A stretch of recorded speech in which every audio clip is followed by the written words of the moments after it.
நல்லா பார்த்துக்கோங்க.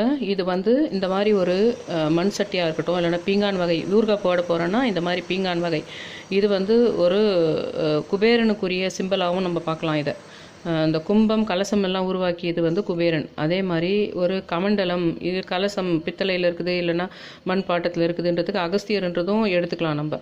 இப்போ நான் இது பண்ணதே ஒரு ஆன்மீக விஷயத்துக்காக கூடவும், அதே சமயத்தில் இது ஒரு குக்கிங் ரிலேட்டடான விஷயம். இன்றைக்கி என்ன பண்ண போகிறேன்னா, குபேரன்னா நம்பர் 6ன்னு அர்த்தம்.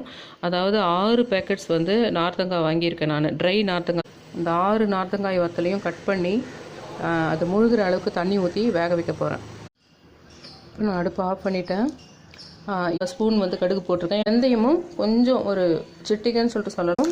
இப்போ நான் வந்து பெருங்காயத்தூளை வந்து ஒரு பாதி சூடு ஆறிட்டு, இது கம்ப்ளீட்டாக ஆறிடுச்சு. இப்போ நான் வந்து இதில் போட்டு மிக்ஸ் பண்ணிவிட்டு, டேஸ்ட் இருக்குது பாருங்கள், உலக டேஸ்ட். அப்படி கொஞ்சம் நல்லெண்ணெய்